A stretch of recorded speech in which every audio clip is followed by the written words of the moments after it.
Assalamualaikum teman beranda Trisa semuanya. Teman beranda Trisa semuanya, di antara teman-teman, pastinya pernah menerima yang namanya hibah dari suatu kegiatan yang dilakukan di kampus. Nah, ketika menerima suatu hibah yang kemudian dihibah tersebut ada pendanaan, tentunya teman-teman memiliki suatu kewajiban untuk membuat alokasi dari hibah tersebut, dari dana tersebut, untuk bisa digunakan bagi keperluan teman-teman. Entah itu keperluan usaha, entah pula pada keperluan-keperluan yang sifatnya adalah pribadi. Bagaimana cara kemudian menghitung dan kemudian mengalokasikan? Yuk kita simak penjelasan seorang financial planner, Mbak Lina Kusumawardani. Kita sapa dulu Mbak Lina. Assalamualaikum Mbak Lina. Waalaikumsalam Bunda.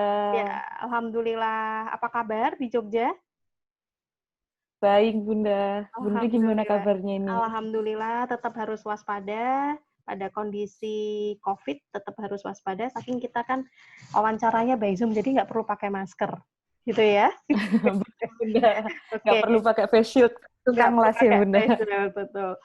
Mbak Lina, sekali lagi terima kasih karena pada episode sebelumnya Mbak Lina sudah pernah berbagi di Beranda Trisa tentang pengelolaan keuangan untuk generasi milenial.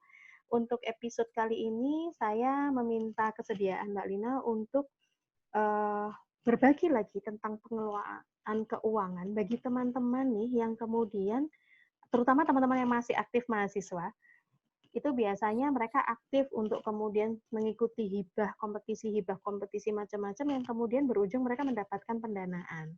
Nah, terkait dengan itu, saya minta kesediaan Mbak Lina untuk sharing nih bagaimana mengelola uang untuk teman-teman yang menerima hibah.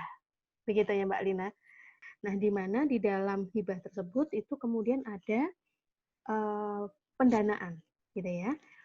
Katakanlah nih, mereka menerima pendanaan itu sekitar 10 sampai 15 juta. Nah, apa nih yang harus dilakukan di dalam pengelolaan keuangan setelah kita itu menerima pendanaan itu tadi, yang sekitar 10 sampai 15 juta. Monggo Mbak Lina, silakan. Mungkin kebanyakan dengan uang 15 juta yang dilakukan oleh mahasiswa itu, kalau misalkan istilahnya kalau kalian sebagai mahasiswa tiba-tiba nih mendapatkan uang 15 juta, otomatis senang kan mendapatkan uang tersebut. Mungkin kebanyakan dari mereka itu akan membelanjakannya ke barang-barang konsumtif, seperti barang-barang branded kayak tas atau handphone malah. Nah, itu tuh Mbak Lina, handphone itu yang kayaknya godaan banget tuh. Iya, karena kan gadget saat ini perkembangannya sangat pesat kan, seperti itu. Padahal barang-barang tersebut itu hanya untuk memenuhi kebutuhan sosialita, Bun. Jadi barang-barang itu tuh tidak ada fungsinya. Karena apa? Nanti kalau misalkan barang-barang itu misalkan 5 tahun ke depan itu udah nilainya itu udah nol, nggak ada harganya. Nah, alangkah baiknya kalau misalkan kita memperoleh uang hibah itu kita pikirkan gimana sih cara uang tersebut itu bisa bekerja dan menghasilkan pendapatan tambahan agar apa yang kita inginkan itu nanti bisa lebih banyak yang tercapai, seperti itu sih Bu. Jadi alangkah baiknya itu uang tersebut itu kita kelola gimana caranya untuk mendapatkan pendapatan tambahan, seperti itu sih Bu. Artinya dikelolanya ya untuk membesarkan usaha ya, yang relate sama usahanya kan ya, kayak gitu. Ya, boleh. Sangat bagus kalau misalkan uang tersebut, apalagi kan hasil uang ini kan hasil dari kompetisi wirausaha gitu. wirausaha. Jadi alangkah baiknya uang tersebut itu jangan langsung dibelikan ke barang-barang branded, tapi untuk membesarkan usaha itu agar pendapatan kalian di usaha itu lebih besar, seperti itu sih. Keuntungan yang didapat itu kan semakin banyak kalau misalkan besarkan lagi. Seperti itu sih, Bun. Mbak Lina, kalau sekarang nih ya, kalau saya lihat tuh kan teman-teman itu hampir lah 90% itu usahanya itu dipasarkan melalui online gitu ya, di mana salah satu sarananya untuk kemudian melakukan pemasaran online itu adalah menggunakan handphone. Ya meskipun menggunakan laptop juga boleh ya, tapi saya ambil contoh kasusnya ini adalah menggunakan handphone. Boleh nggak sih kalau misalnya kita ini ketika baru terima uang hibah nih, lalu uang hibah itu kita belikan handphone dengan spesifikasi terbaru deh, kayak gitu. Boleh nggak? Nah, beda gini kalau masalah handphone. Jadi handphone itu bisa untuk menjadi barang konsumtif dan bisa dijadikan barang untuk investasi. Jadi untuk kasus yang udah dijelaskan sama Bunda nih, gimana usaha seseorang ini ada usaha yang harus membutuhkan handphone untuk misalkan untuk marketing produk-produknya nih. Karena handphone yang dia miliki saat ini udah nggak bisa menunjang usahanya. Jadi misalkan kalian mendapatkan uang hibah ini untuk membelikan handphone dengan syarat handphone tersebut digunakan untuk usaha, menunjang usaha, itu merupakan aset atau pembelanjaan yang bagus karena aset itu disebut dengan aset investasi, bukan lagi aset konsumtif.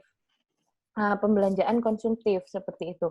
Beda lagi kalau misalkan kalian beli handphone tapi untuk memenuhi jiwa, untuk memenuhi gengsi atau untuk memenuhi jiwa sosialita, gitu ya. status sosialita seperti itu tidak baik. Itu yang tadi nilainya akan turun itu ya Mbak Lina ya? Akan turun. Beda lagi kalau misalkan untuk usaha, itu kan nanti kita perhitungkan handphone tersebut, nilai depresiasinya berapa, di tahun berapa kita harus beli lagi.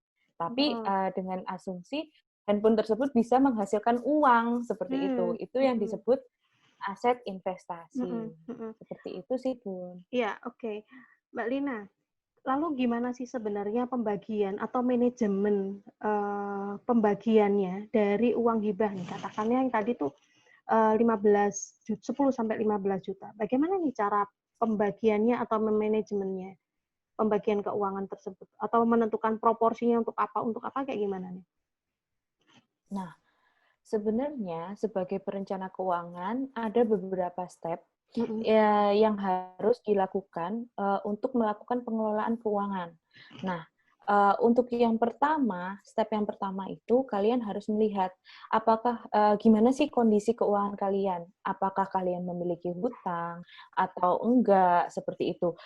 Kondisi kesehatan keuangan kalian itu gimana. Jadi kalau misalkan kondisi keuangan kalian itu minus karena kebanyakan hutang atau gimana, itu alangkah baiknya uang tersebut kita gunakan untuk menutupi hutang terdahulu. Nah, ketika utang itu udah lunas nih, otomatis kan kita udah bebas nih. Jadi kalau misalkan kita punya lingkaran kue nih ya, kalau misalkan kita punya utang, kita potek dulu sebagian untuk membayar utang. Nah, sisanya itu bisa kita manfaatkan untuk gimana aset ini bisa menjadi aset yang produktif. Nah, terus setelah menutupi hutang, langkah kedua itu kita harus membuat atau menyisihkan juga untuk dana darurat. Karena apa? Karena kan kita tidak tahu kejadian yang tak terduga. Misalkan tiba-tiba usaha kita bangkrut. Nah, dengan adanya dana darurat ini bisa menopang kehidupan kita setelah terjadi usaha kita bangkrut gitu. Kita tidak memiliki pendapatan sama sekali, jadi dana darurat ini bisa menopang kehidupan kita. Nah, hingga kita mulai stabil lagi untuk mendapatkan pendapatan lagi seperti itu. Jadi dana darurat ini untuk single itu sebaiknya 6 kali dari pengeluaran bulanan. Jadi misalkan pengeluaran bulanan Sorry Mbak Lina tak putus. Iya. Single ini berarti kalau mereka misalnya punya usaha sendiri gitu ya, usaha sendiri yang dijalankan sendiri itu 6 kali dari pengeluaran per bulan. Gitu. Pengeluaran per bulan. Nah, tapi dengan uang 12 juta, 10 sampai 15 juta itu tidak langsung 6 kali pengeluaran, tapi alangkah baiknya kita mulai mencicil tuh. mencicil tabungan untuk kita sisihkan ke dana darurat, seperti itu. Pokoknya adalah beberapa porsi dulu, 3 dulu atau 2 kali dulu pengeluaran, alangkah baiknya itu seperti itu, kita taruh. Misal alangkah baiknya kalau misalkan saya single nih, punya usaha single, terus kebutuhan tiap bulan pribadi saya itu 1 juta. Nah, 2 juta saya taruh untuk dana darurat di tabungan atau cash. Nah, sisanya baru kita kelola untuk membesarkan usaha ini agar kita mendapatkan tambahan pendapatan seperti itu. Nah, kalau misalkan bulan berikutnya dari hasil usaha kita potek lagi untuk dana darurat gitu. Jadi sampai dana darurat itu pokoknya harus diam di tabungan hingga 6 kali. Nggak harus langsung 6 kali, tapi maksimal pokoknya porsinya itu 6 kali seperti itu. Untuk awal ya 2 kali tidak apa-apa. Yang penting rutin tiap bulan harus disisihkan sampai 6 kali pengeluaran. Oke. Nah, step yang ketiga itu kan mulai tuh merencanakan tujuan keuangan. Jadi dengan uang segini, apakah mungkin sih saya bisa mencapai tujuan keuangan ini? Misalkan mulai memikirkan pembelian rumah seharga 300 juta misalkan. Apakah mungkin dengan uang segini, misalkan dengan uang sisa 10 hingga 15 juta ini, bisa mencapai uang 300 juta? Mungkin saja, asalkan kita menggunakan uang tersebut untuk hal-hal yang produktif, untuk menambahkan usaha, untuk mengembangkan usaha yang lebih besar, untuk berinvestasi ke tempat mana, ke investasi aset real, seperti itu. Jadi nanti setelah kita memulai merencanakan tujuan keuangan, istilahnya aset itu harus diputar agar kita memperoleh pendapatan yang pendapatan itu nanti jangan langsung kalau misalkan kita mendapatkan keuntungan yang lebih besar, itu jangan semuanya dibelikan untuk aset untuk pembelanjaan konsumtif, tapi kita putar lagi agar istilahnya gini, modal yang kecil itu kita putar, lama-kelamaan modalnya akan besar. Nah, dengan modal yang akan semakin besar, keuntungan yang kita dapatkan juga semakin besar. Nah, dengan keuntungan itu nantinya tujuan keuangan bisa tercapai. Seperti itu sih, Bu. Oke. Jadi sama halnya ya dengan yang kemarin-kemarin kita sampaikan, bahwa kita itu tetap harus punya suatu budgeting. Lalu kemudian dari budgeting itu bagaimana kita disiplin dan komit dari budget yang kemudian dari penganggaran yang kita susun ya, atau yang kita buat sendiri, harusnya kita komit gitu ya Mbak Lina ya. Ya. Oke, Mbak Lina, seringkali kan begini nih, di dalam pengajuan suatu hibah kompetisi seperti itu ada yang kemudian diajukan secara individu maupun kelompok. Boleh nggak sih kemudian ketika begitu uang hibah nih cair, itu kemudian disisakan atau disisihkan gitu untuk kemudian pada teman-teman yang satu kelompok kita, gitu. Boleh nggak kalau kayak gitu? Nah, sebenarnya jawabannya sih boleh. Karena apa? Karena kalau misalkan kita nih membuka usaha dengan beberapa orang, otomatis kita nggak mungkin dong membuka usaha yang sendirian, benar pure sendirian, kita butuh orang. Nah, orang yang mendukung. Kalau misalkan teman-teman kita yang membantu, itu istilahnya kayak kita membayarkan hutang gaji. Jadi gaji karyawan. Jadi misalkan kita anggap aja kita yang punya ide, kita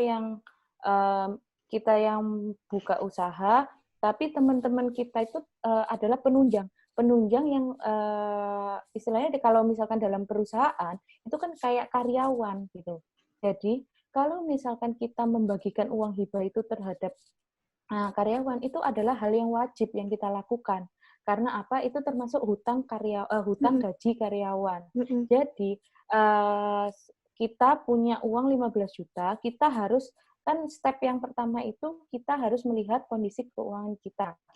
Apakah kita punya hutang, baik itu hutang modal atau hutang gaji karyawan itu harus kita tutup dulu agar kita bebas mengelola uang tersebut. Kalau misalkan kita punya hutang, kita nggak lepas dari hutang itu, otomatis kita makin bingung dong. Kalau misalkan mengelola uang itu, tapi masih ada beban gitu loh. Apalagi kalau Istilahnya utangnya gitu. ada bunganya ya, Mbak Lin.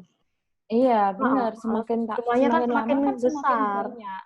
Iya, semakin besar. Jadi alangkah baiknya kita itu menutupi hutang tersebut. Nah, menutup hutang tersebut, membayarkan hutang gaji karyawan, habis itu baru kita bebas untuk mengelola keuangan ini. Oke. Mbak Lina, ini sebelum saya nutup nih pembicaraan yang menarik tentang pengelolaan uang hibah gitu ya. Apa nih kira-kira yang kemudian bentuk-bentuk tabungan apa atau investasi apa yang kira-kira aman nih buat teman-teman yang untuk memutarkan selain kemudian dipakai untuk produksi gitu ya, tetapi investasinya apa yang aman untuk dana sekitar 15 juta, 10 sampai 15 juta kayak gitu. Kira-kira dalam bentuk apa? Jadi gini, kalau misalkan kita membahas tentang investasi nih, emang investasi itu tidak hanya kita kalau misal tidak hanya kita memikir uang itu tidak hanya diputar untuk apa ya namanya untuk usaha, tapi uang tersebut juga bisa dibelanjakan untuk aset yang misalkan kayak reksadana, terus saham, terus obligasi seperti itu. Kita taruh deposito itu boleh. Semua ini merupakan aset-aset yang produktif, aset-aset investasi yang bisa menambahkan nilai tambah dari nilai yang awal ini. Misalkan kita naruh 5 juta nih di saham, kita belikan saham, otomatis beberapa bulan kemudian kan tidak 5 juta lagi, tapi bisa menambah seperti itu. Terus untuk dana juga seperti itu. Pokoknya intinya kalian dengan uang 15 juta ini